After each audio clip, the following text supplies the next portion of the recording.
On this episode, we're going to talk about what a zine is and why you should make one.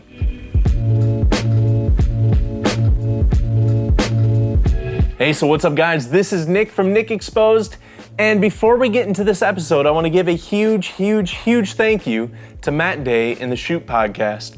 We did an interview last Friday, and then he posted it up earlier this week, and a lot of you guys who are watching right now found me through the podcast, so I appreciate you guys coming and checking this out, and then also thank you, Matt, for having me on the podcast. It was an amazing interview. If you haven't checked out the Shoot podcast yet, you should do so. I'll link to it below. You can find it on iTunes and all of your major podcast apps. And there's just amazing interviews with awesome photographers, and it's awesome. Just go listen to them all, binge listen to all of them. But on this episode, we're gonna cover what zines are. I have a stack here and a stack here of some of my favorite photographers and just some zines that these guys have put out. I'm gonna pick a couple that we're gonna go through and show you some different styles of zines that people are putting together. And then we're gonna talk a little bit about why I think you, yes you, as a creative, should be putting together a zine or some sort of book project or some sort of print project. And we're gonna talk about why I think you should be doing that. So we're actually gonna move down to my kitchen table. We're gonna lay some of these zines out and we're just gonna go through it. So I will see you down there. So here we are in my dining room. I have a handful of zines picked out that we're gonna kind of go through, and I'm gonna break down some of the different elements and just kind of talk about just some different directions that you could go with your own personal zine. But to answer the big question that I get asked quite often is, what is a zine? A lot of people Instagram message me and say, hey, you throw around this word zine quite a bit, but what does that actually mean? If you think about it this way, it's like a magazine. It's just a short run magazine, typically self-published, either by an individual or a collective. So there's a lot of different ways that you can go about making the content or gathering the content for this.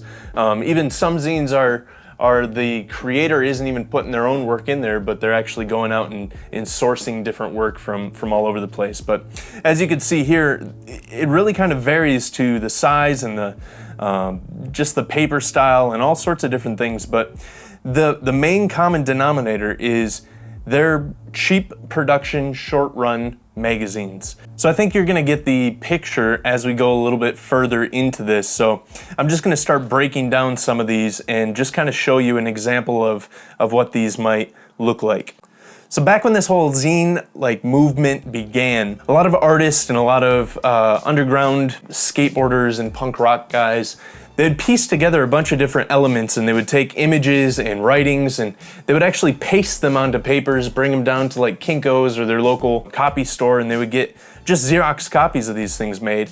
And they would come out oftentimes, kind of like Cameron's here, in a 8.5 by 11 sheet. They get these sheets and then they would just staple them all together, and they put together this whole book. And oftentimes this is actually a fantastic representation of it, because they would write out on paper and then Xerox copies, so all the different elements are built kind of like a collage of just putting elements together and then Xerox copying them, and they'd mass produce them that way. It's a very cheap and cost-effective manner of doing this. I actually chose a couple of different zines that kind of maintain this original hand-built, hand-put-together element of what zines are. So the first one that I want to cover, I'm going to move these over, is by a good friend of mine, Travis. What I love about this zine is the fact that Travis didn't feel like he had to go through and choose a giant pool of images. I think oftentimes when we think of zines or when we think of putting together a book project, we think there has to be so many different photos in it. But what I love about Travis's is he just chose a very small portion of Polaroids that he went through, and he actually starts the book off by kind of giving a little bit of a just description of what he was going through and what kind of caused him to make this series. But if you look through here, these are just different Polaroids that he put together with this past portrait Polaroid camera, and you can see it's super simple. He just scanned the Polaroids in, and each page has a separate Polaroid on it. I love the layout of some of them have one on it and a blank page, and just kind of how he pairs up the images. But it's all, I believe, one subject. When I've looked through this in the past, it looks like it's just one subject, one medium, just Polaroid, and looks like it could even be from one photo session. And he put together this entire little zine here. It's fantastic. He hand printed it, hand cut it, hand stapled it, and I love the fact that it's actually just half sheet. So if we can find the center here, this is actually, if you take 8.5 by 11, he chopped it down. Same thing with these ones, which I'll go into next. I just think that something like this is so simple. It's so easy to put together at home. All you need is a cutter of some sort, and then a large, what do they call them, like binding stapler or anything like that. And you can even, I'm 99% sure that you can have Kinko's or whoever you have print these out actually do a staple bound in the center of them, and then you can cut it down afterwards. I absolutely love this one, and I'm gonna link to each of these zines that I'm talking about. Most of them are still available on these guys' blogs. And so the next zines that I wanna cover are from Nate Matos. Again, these are another half-size zine. This one's called Blandscapes Volume 1. He has a whole series of these Blandscapes. This one's called From the Driver's Seat, and exactly as the title describes, these are all images from the driver's seat, which it looks like some of these were taken while he was driving. Just be safe, buddy. Yeah, so I'm gonna go through these really quick. I'm not gonna really park on any of them.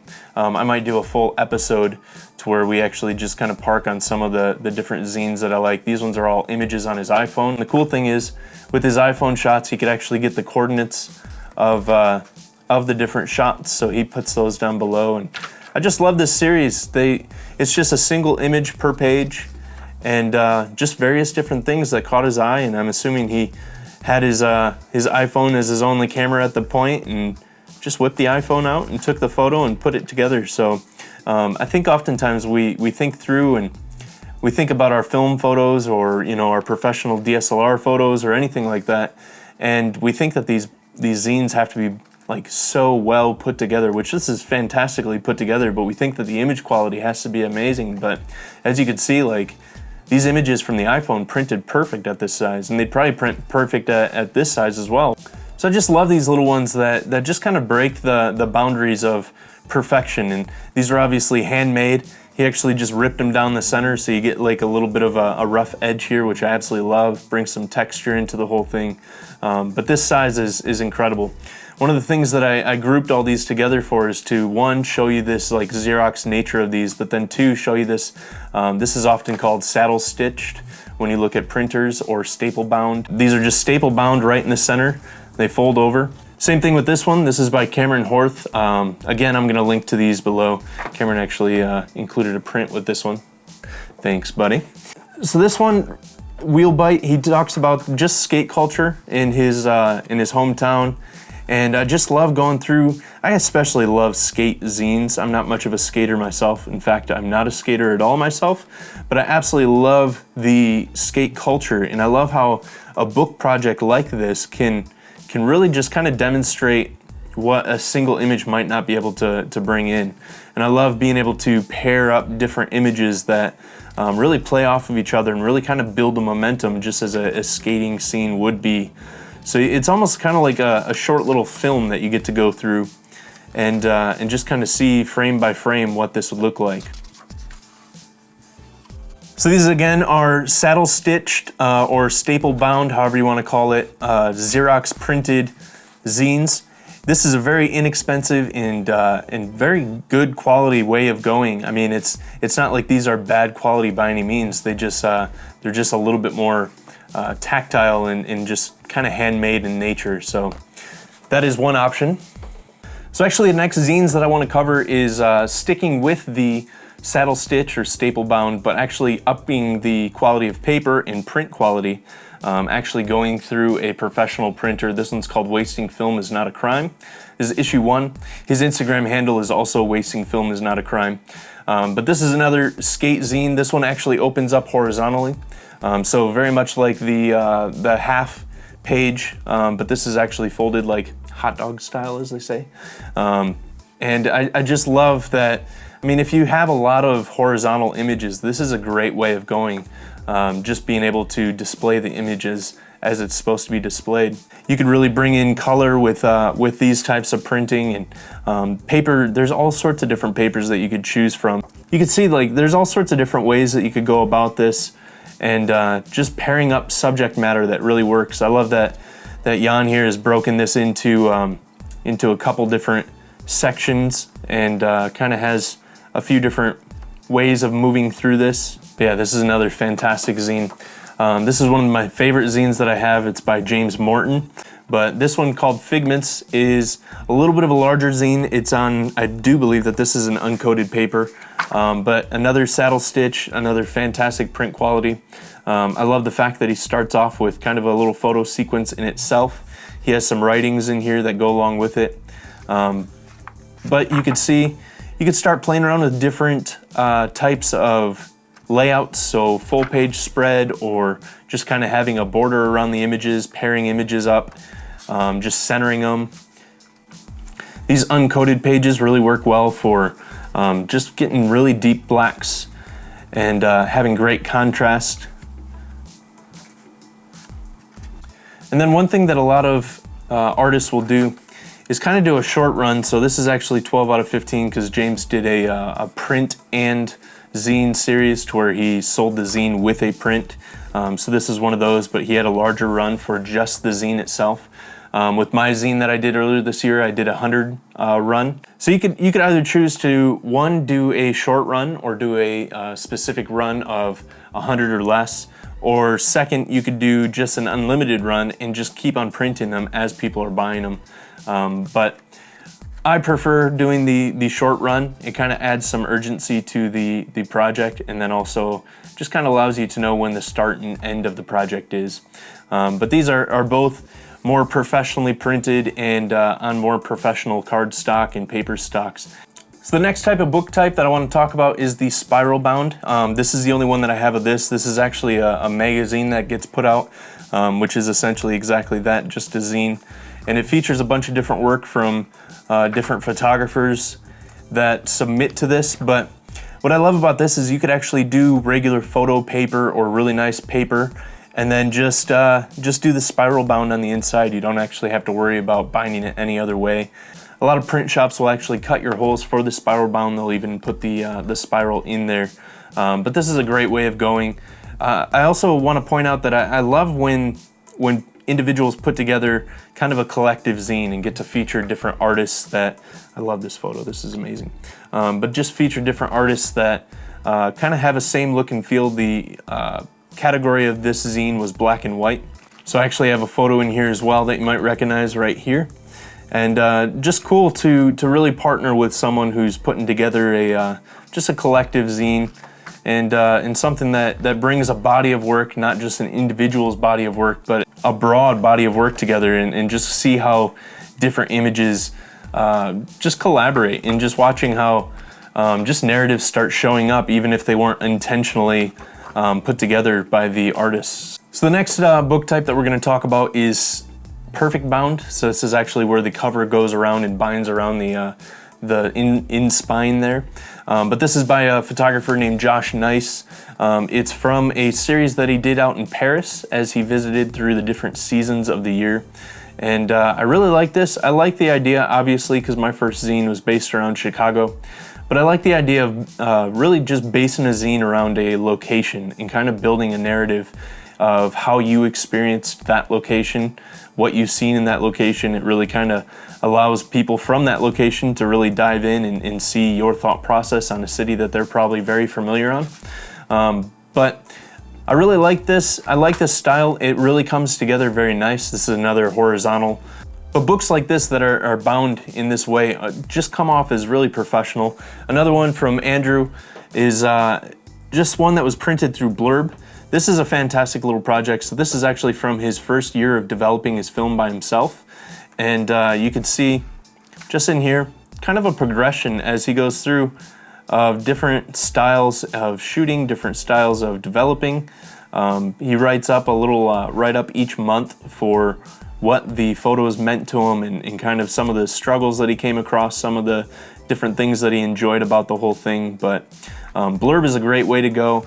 They have various different qualities of printing. I believe that this is one of their short run books, and then this is actually what they consider a magazine. This is, I believe, on their economy paper. Andrew can correct me if I'm wrong in the comments below.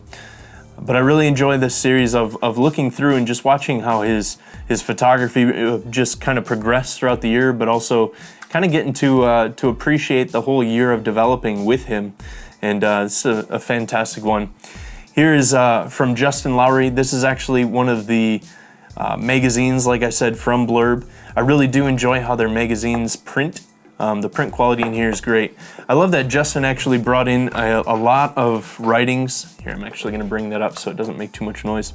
So a lot of writings as he pairs them with his black and white landscape images here.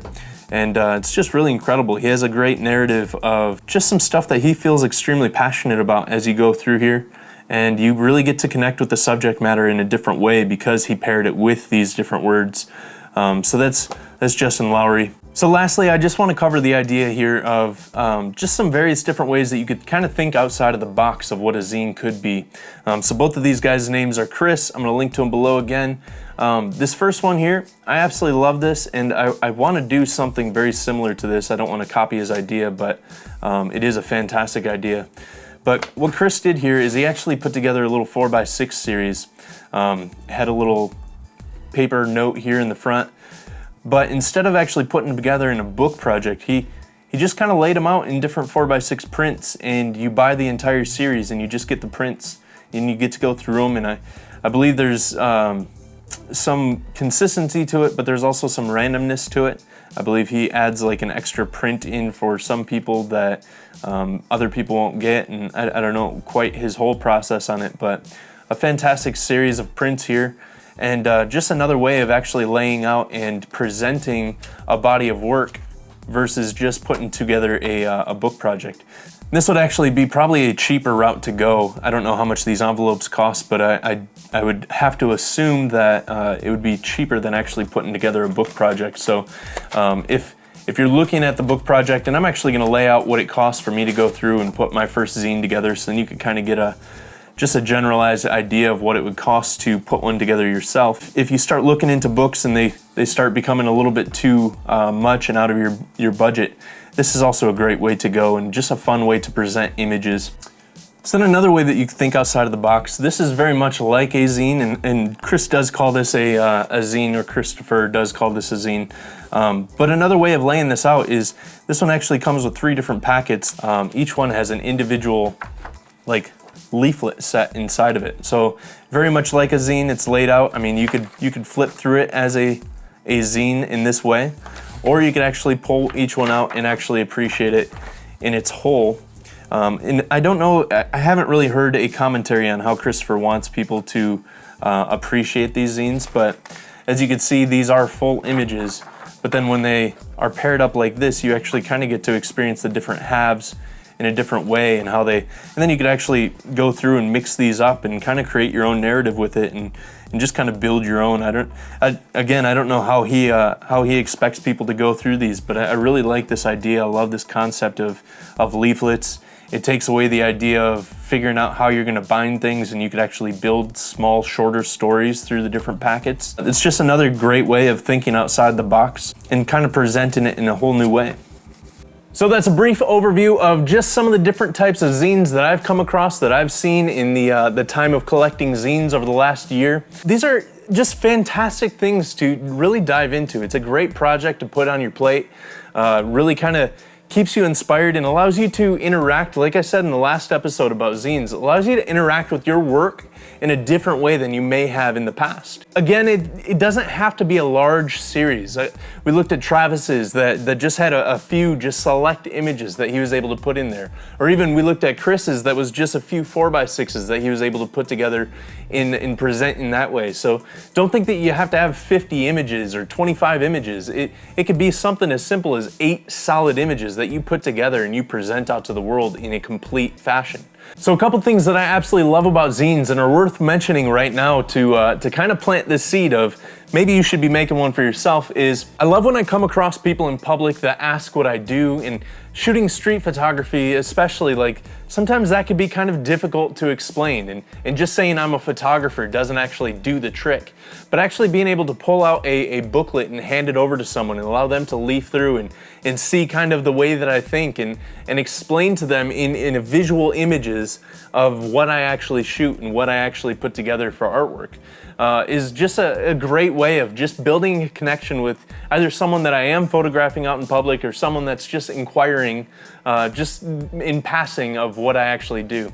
So the second thing that I'll bring up is the idea of having something to present to another artist for a trade. I mean, this last year I really stepped into like really wanting to collect artwork and collect other artists and other film photographers' artwork. And I know that a lot of film photographers and photographers in general enjoy doing that exact same thing. But oftentimes we're spending money on either film or equipment or different things, so we don't have money to actually have the trade and interaction. And I try buying as much artwork as I possibly can. But having something to be able to trade with someone and being able to go, here's a book project that I did for your book project. I've done that a lot. A lot of those zines that I just had out on the table, a lot of them I purchased, but a lot of them were actually traded or included in a trade. And it's just fun to be able to have my artwork be the weight of someone else's artwork and to be able to say like, hey, I value yours, you value mine, so let's make that exchange. And it's just a really cool thing. And once you actually get to step into that, whether it's trading prints or trading zines, it actually brings kind of I don't quite know how to explain it. It's like a feeling of just joy and excitement, and you get to experience their artwork and they get to experience yours, and it's just incredible to watch the community come together in that kind of way. So that's another great reason on why you should be putting together a zine. So like I mentioned before, this is going to be a little bit of a longer series, and we're going to go into a couple other different topics of laying out zines, and I'm actually going to do an entire video about walking through my first zine and kind of giving you guys some thoughts and concepts that I was going through and some different things that influenced me on why I built the zine the way that I did. Then I'm going to have another video to where we're going to break down the expenses. I'm going to show you exactly what I spent for my zines, exactly what I spent on shipping materials and shipping in general, and I'm just going to give you an entire breakdown to show you what it cost, at least what it cost me to build that first one, and some things that you might want to keep in mind as you're going forward and putting in the finances for yours as well. I know that this video probably got pretty long, and I appreciate you making it all the way through to the end. If you have any questions, feel free to leave them below. So other than that, thanks again, Matt Day. Like I said in the beginning of the video, I appreciate the podcast. Again, check out the Shoot podcast. Also, like I said, I'm going to link to each one of these zines that I covered today down below. I really suggest that you go and, or I'm going to link to the artists. So I really suggest that you go and check out these artists. They're fantastic. Follow them on Instagram, follow the whole bunch of them because they're always putting out incredible work. They're great friends and just great individuals. So lastly, there's only about 13 copies left of my Kind of Town zine. I actually got it right here. But this is the zine that I put out this year. So if you wanted to pick up a copy of that, now is the time to do it before they're all sold out. I don't expect them lasting that much longer. I've had quite a few orders this week already.